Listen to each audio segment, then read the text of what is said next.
Boa tarde, Campus Pares. Tudo bom? Estamos aqui mais novamente, né, nesse segundo dia. Agora a gente vai apresentar a seguinte palestra. Como montar uma impressora 3D.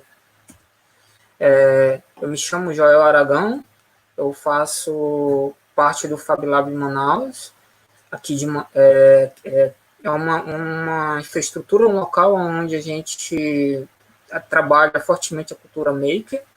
E também sou colaborador da Fundação Paulo Feitosa, onde atuo na área de desenvolvimento de sistemas, desde a parte mobile, sistemas web, sistemas embarcados e por aí vai. Então tá, impressoras 3D. A gente provavelmente, boa parte das pessoas já ouviram falar, né, do que se trata, o que é possível ser feito, que é algo que tem sido bastante inovador pelo fato de que uma ferramenta dessa nos dá um grande poder de conseguir fazer basicamente o que você quiser, né? Então, a gente vai tentar mostrar um pouco, né, do que se trata a impressão 3D, de onde se originou bem brevemente, e chegar ao ponto de que como eu posso, no lugar de eu comprar um equipamento desse, que talvez para muitos ainda é um pouco salgado, um pouco inacessível, ter uma segunda alternativa, que é eu poder montar a minha própria impressora. Então tá. Então, a origem para muitos talvez não saibam, ou até saibam, essa tecnologia ela é bem antiga, né? E vem lá da década de 80. Então, um dos percussores dessa tecnologia é esse carinha aqui, que é o Charles Hull, né? Que é basicamente o fundador, ele é o pai da impressora 3D.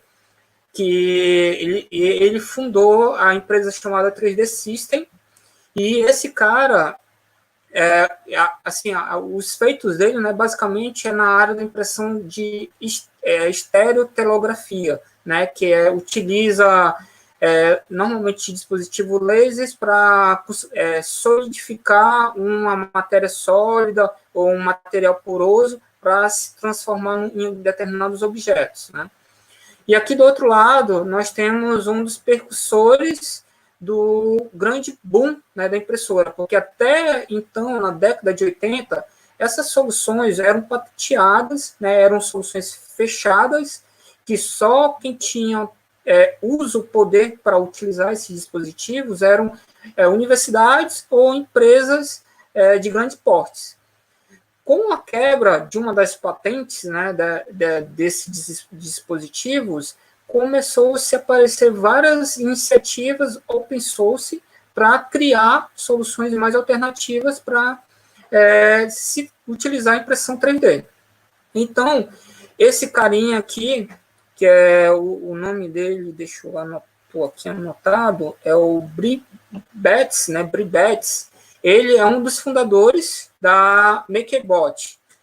Foi lá em meados de 2009 que eles criaram um hacker, né, um clube de hackers na área de hardware. Eles tiveram a brilhante ideia de criar, né, uma impressora de fácil montagem, fácil acesso, e com isso, lá pelo meados de 2012, eles criaram uma startup, uma empresa chamada MakerBot, que aí, a partir daí, eles começaram a vender a solução open source deles para o mundo. Aí, a partir daí, foi alavancando, foi um boom, né? Então, surgiu várias outras iniciativas na área de open source.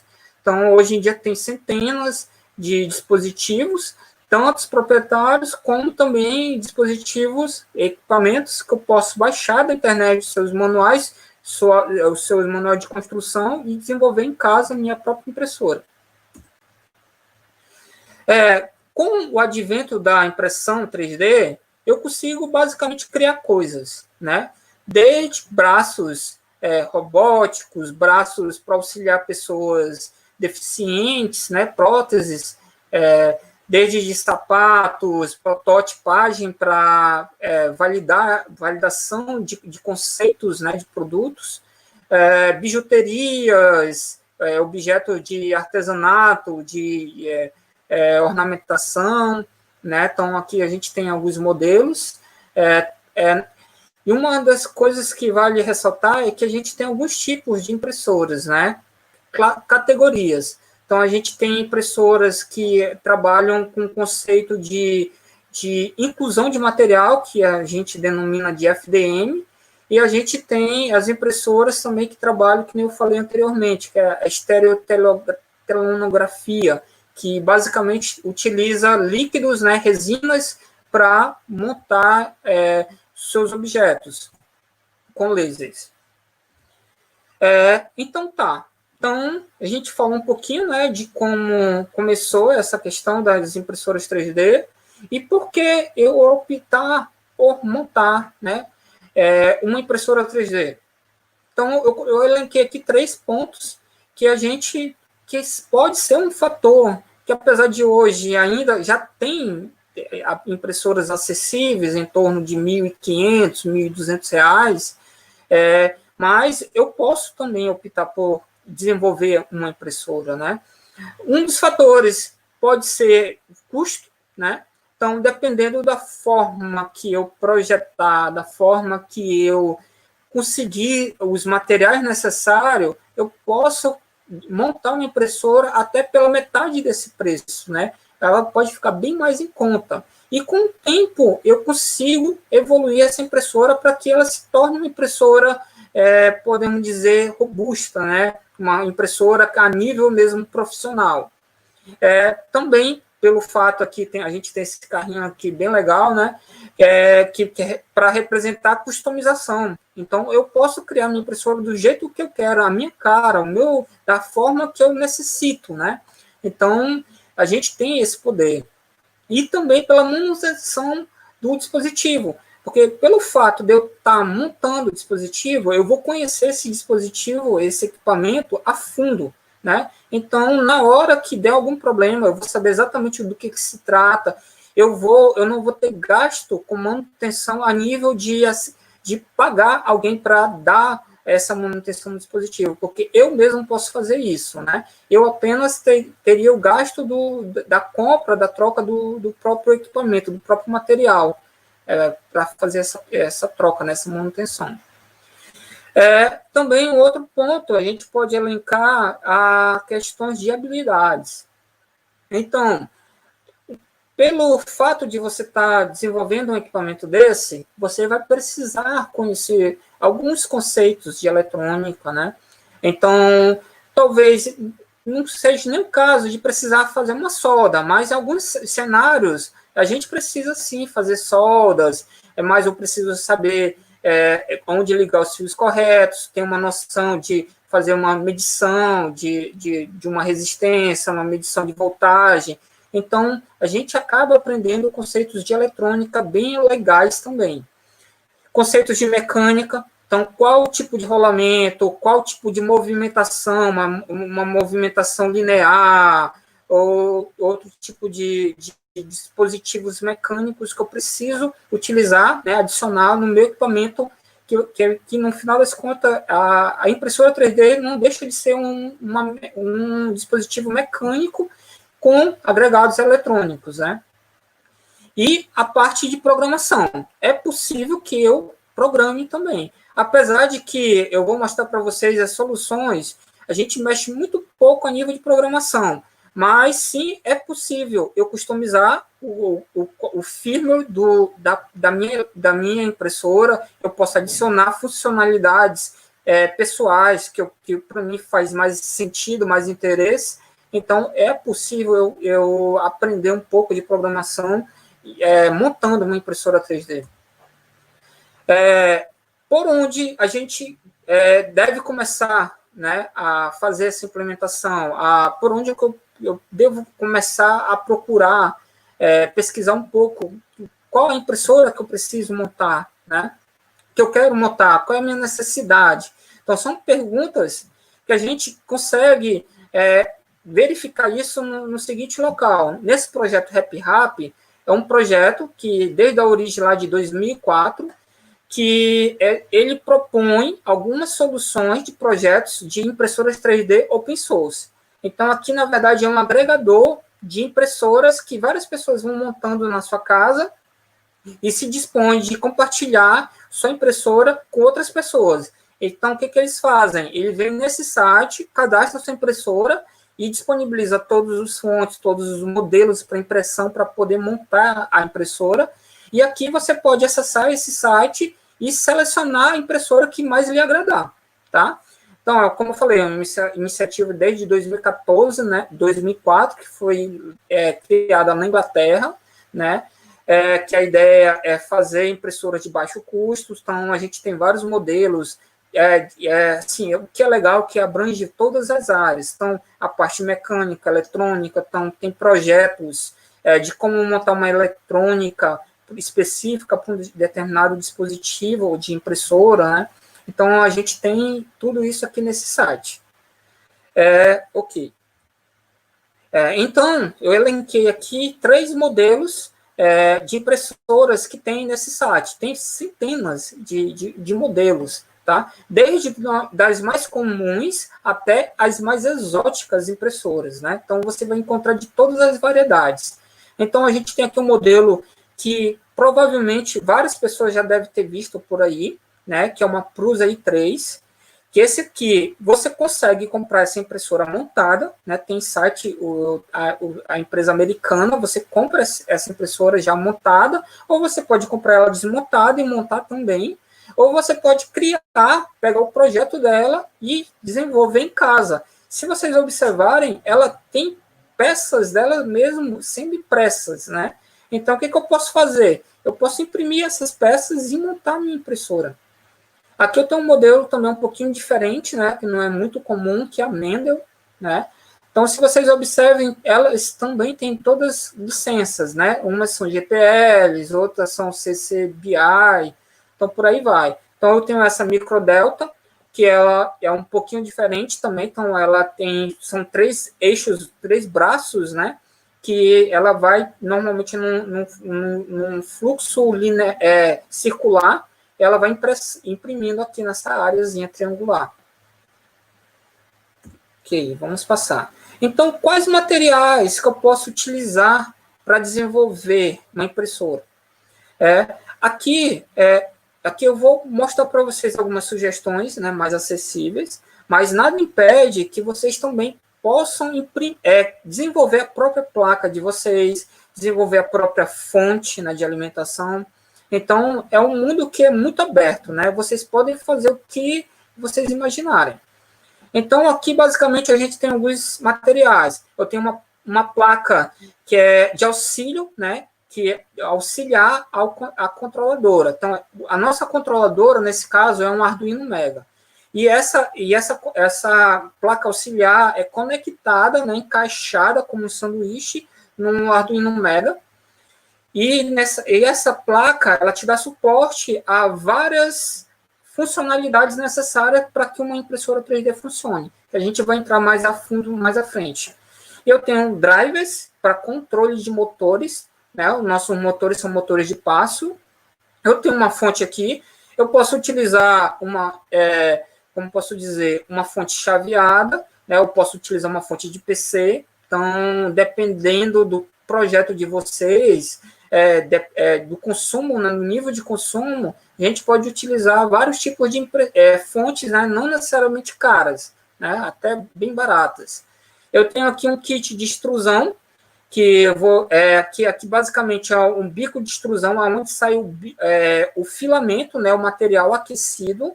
Eu tenho uma ventoinha e eu tenho um mecanismo mecânico que é responsável para empurrar o filamento até o bico aquecido, né? E eu tenho aqui algumas guias. Então, isso aqui é guias de gaveteiro, que eu posso utilizar na minha impressora, sem problema. É claro que depois eu posso falar que a gente pode ter alguns problemas, né? É um pouco de folga na estrutura mecânica, mas para o início de construção de uma impressora, nada impede da gente utilizar. E depois a gente pode ir substituindo. Eu tenho aqui também uma barra roscada, né, que é diferente de um fuso, que é o mais comum para ser utilizado numa impressora, né, que o fuso ele vai te dar um pouco mais de precisão, mas eu sou impedido de utilizar uma barra roscada? Não, né? Então, tem esses porém. Se eu quero uma impressora muito mais precisa, provavelmente eu deveria utilizar um fuso, né? Mas, na minha necessidade, nada impede de eu usar uma barra roscada. E aqui a gente tem um frame, né, da impressora, que é a estrutura da impressora, nesse caso, cortada, né, a laser, com material de MDF. Aqui é uma outra alternativa. Por exemplo, eu não tenho material, eu não tenho dinheiro suficiente para mim, por exemplo, comprar todos os materiais do zero, materiais novos. Assim, falando da nossa realidade do Amazonas, né, que isso chega a ser complicado por causa do frete, por exemplo. Então, qualquer coisa que eu compro, vou ter que pagar um absurdo de frete, né? Então, uma das formas que a gente pode ter para tentar minimizar esse problema, a gente pode tentar procurar, por exemplo, em locais sucateados, né? Então, a gente não, pelo fato da gente estar no distrito, a gente tem muitas das vezes acesso a locais onde vende materiais eletrônicos sucateados. E muitas das vezes esses materiais estão em pleno funcionamento. Então, aqui eu tenho vários motores, né? Que eu consegui adquirir esses motores de dispositivos tipo máquina de repografia, né? Então, com isso aqui, a gente conseguiu montar impressoras, né?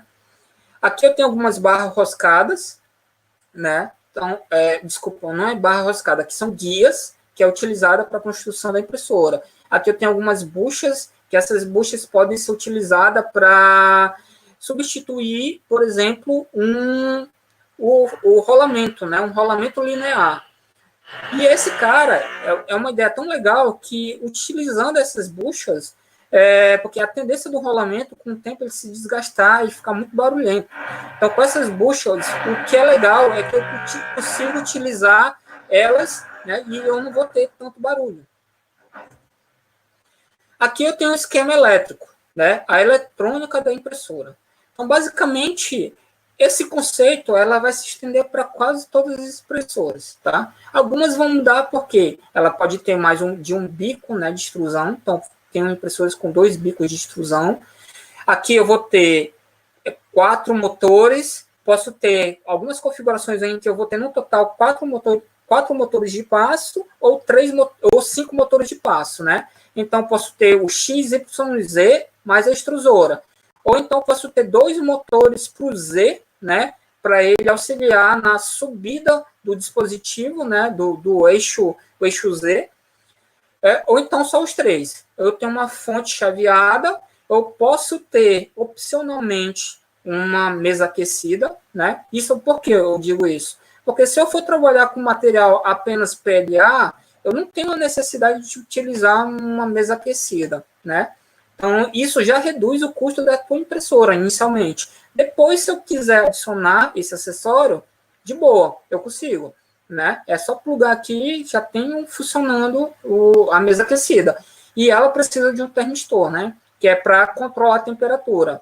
Eu tenho uma ventoinhas tanto para a parte da controladora, eu posso ter ventoinha para a parte do bico aquecido, ou então para a parte do filamento saindo, né, para ajudar no resfriamento do material aquecido, né? E eu vou ter também um termistor para esse carinha, para o hot end. Aqui, como eu falei, né, que é um motor para o extrusor, para poder ajudar o filamento a entrar na extrusora. Eu tenho alguns sensores de fim de curso para dizer aonde é o meu home da minha impressora. Eu tenho os drives, né, para controlar. Para cada motor, eu preciso ter um drivezinho desse aqui. E, opcionalmente, também eu posso ter um display, né, que pode me auxiliar tanto em algumas configurações da impressora, como também eu conseguir imprimir uma peça sem ter a necessidade de um computador plugado na minha impressora. Ok? Continuando. Para me configurar essa impressora, né? Basicamente, eu preciso, né? Uma pergunta, eu preciso saber programar? Não, não precisa. No máximo que a gente vai precisar saber é, pelo menos, seguir um passo a passo para a gente compilar, né, o nosso firmware, que é o Marlin, utilizando a ideia do Arduino, né, que é aquela plaquinha controladora, para a gente gravar o nosso código lá dentro da placa, né? E no máximo que a gente vai precisar é mexer em algumas configurações, um arquivo, né, específico, que na internet tem vários tutoriais informando como se utiliza, né, se faz essas configurações iniciais, para que a nossa impressora funcione de forma correta para o equipamento que eu estou utilizando naquele momento. E eu também posso utilizar, eu preciso, na verdade, né, de uma dessas duas ferramentas, né? Aqui eu estou dando essas duas ferramentas, que são fatiadores, né? Que ela vai me ajudar no seguinte: eu vou ter um modelo 3D que eu posso baixar da internet, que eu posso modelar esse objeto, né? Só que eu preciso transformar esse objeto 3D numa linguagem que a minha controladora, que a minha impressora consiga entender, né? Que é a linguagem chamada G-Code. Então, quem faz isso, né? Essa otimização dessa impressão esses programas fatiadores. Então, eu tenho aqui a logo do Repetier, né? Que é uma ferramenta aberta também, e eu tenho a ferramenta do Cura, que são os dois mais utilizados a nível de código de open source, né? Então tá, o próximo ponto eu preciso, depois que eu conseguir montar a minha impressora, eu preciso fazer uma calibração, né? Que calibração é essa? É dizer o seguinte, que eu estou utilizando, por exemplo, barra roscada, que eu estou utilizando correias, e com isso eu preciso dizer o seguinte: quando a minha impressora, a partir de um ponto inicial, ela precisa andar 10 centímetros. Então, eu preciso garantir que ela ande esses 10 centímetros, né? Então, a gente tem várias formas de se fazer isso na internet, tá? Então, tem vários tutoriais que a gente precisa fazer isso. E para auxiliar isso, é muito importante que eu recomendo, né, o uso de um paquímetro, por exemplo, né, que vai auxiliar a gente ter uma impressora bem precisa. Aqui seria a nossa primeira impressão. Então, eu tenho aqui, normalmente eu gosto de imprimir esse cubinho, né, para saber se ela teve uma boa. A primeira impressão está de boa qualidade, que nem sempre, raramente isso pode acontecer, né, a gente sempre vai precisar fazer ajustes finos, que é o mesmo nível do slide anterior. Eu preciso configurar, né, as parametrizações para que eu consiga chegar no nível de uma boa impressão, né? Então, eu vou mostrar aqui algumas fotos de uma oficina que a gente fez para uma montagem de impressão, de uma impressora, né? Então, basicamente, se vocês observarem, foi quase todos os materiais que eu mostrei anteriormente. Então, aqui a gente montou desde o zero, né? Então, a gente desenhou os modelos para recortar numa impressora corte a laser aqui, né? Então, a gente tem aqui a montagem do eixo X, Y, Z. Então, passo a passo, eu orientei, né, ensinei o pessoal a utilizar as ferramentas de configuração, de calibração, a ferramenta de fatiadores também, né? Então, aqui a gente tem ela numa versão final, né, já funcional, ela funciona. Deixa eu mostrar para vocês aqui. Aqui é a turma, né? A turma da oficina que a gente fez lá no Fab Lab, né? A primeira turma. E agora deixa eu mostrar rapidinho um vídeo de alguns segundos dessa impressora, aqui bem na fase inicial, né? A primeira impressão dela. Então, aqui, não se incomode com o som de futebol, né? Nos fundos aí, mas aqui ela está imprimindo aquele cubinho, né? Então, ainda bem precária, né? Só que depois disso a gente conseguiu, com algumas customizações, chegar numa qualidade razoável, né? Ok, vamos continuar. O que eu tiro de aprendizado futuro? Depois que a gente montou essa oficina, né, a gente tem a ideia de continuar fazendo mais atividades makers, né, oficinas nessa pegada. Então, aqui a gente pode tentar fazer uma CNC, uma extrusora que é utilizada para criar o filamento para a nossa impressora, né, observe um ciclo, né, que a gente tem. Ou utilizar ou implementar uma nova impressora, que é aquela que eu falei para você de resina, né? E é isso, pessoal. Agora fica aberto para dúvidas, né? Se alguém tiver alguma dúvida aí, fique à vontade.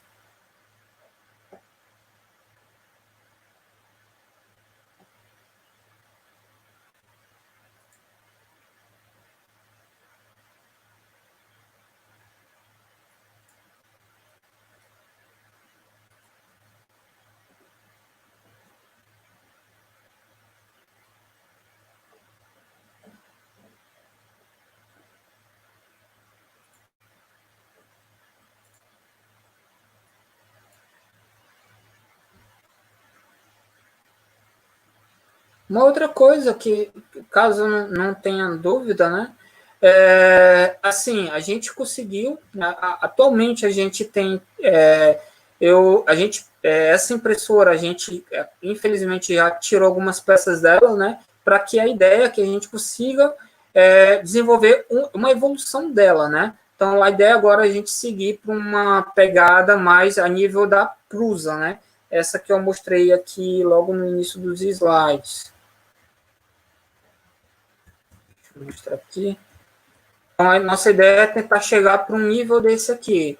Então, a gente, já hoje em dia, a gente tem condições de imprimir, né, algumas peças da impressora, então a gente vai montar uma um pouco parecida com essa, né?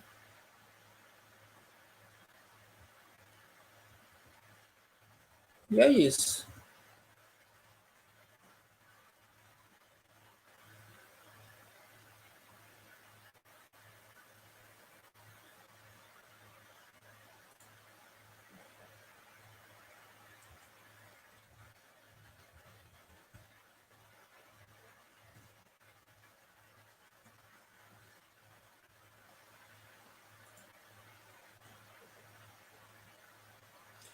Aqui eu estou vendo uma pergunta, né? Qual é a solução para criar nivelamento automático? Bom, tem algumas formas de se fazer. Né? Se você verificar na internet, você vai verificar, por exemplo, utilizando uma forma mais comum que eu vejo, né, que é o BL Button, né, que é uma solução que você acha nos sites chineses, que assim é um pouquinho salgado, né, o preço já vinha em torno de R$ 90, R$ 100, até no Mercado Livre, mas você pode utilizar uma alternativa bem interessante, que é utilizando, no lugar de você utilizar o eixo, como posso dizer, o fim de curso do eixo Z, você remove o fim de curso dele, coloca ele bem próximo do bico da extrusora, né, com por exemplo, um servomotorzinho desses bem baratinhos, que é utilizado para hobby, né? Então, você consegue, e assim, o que é legal é que a própria firmware do Marlin já dá suporte para isso. Então, você verificando na internet alguns tutoriais, você consegue configurar, que são alguns parâmetros simples, né? Você consegue fazer um nivelamento automático. Só que aquilo, assim, já com algumas experiências, nem sempre, assim, apesar de ter um nivelamento automático, mas você sempre precisa ter você sempre vai acabar tendo um nivelamento inicial, né, do zero. Então, você faz um nivelamento base e, a partir daí, você só corrige as alterações com o passar do tempo com o uso do nivelamento automático.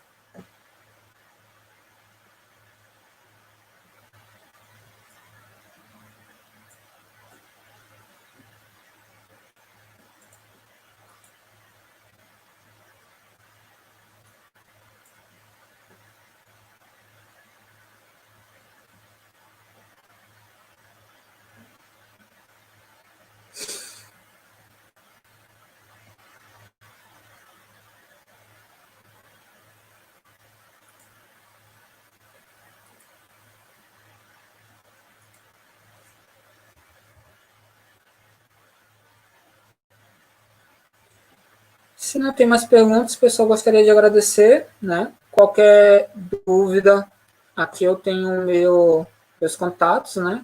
Então, para quem tem interesse em procurar saber mais, e tem interesse, por exemplo, em participar dessas oficinas, eu aconselho vocês ficarem de olho no Fab Lab Manaus, ou então entrar em contato diretamente comigo, que eu posso passar para vocês os contatos, né, que eu não tenho aqui no momento do Fab Lab, mas fique à vontade, né, à disposição, que a gente está aqui.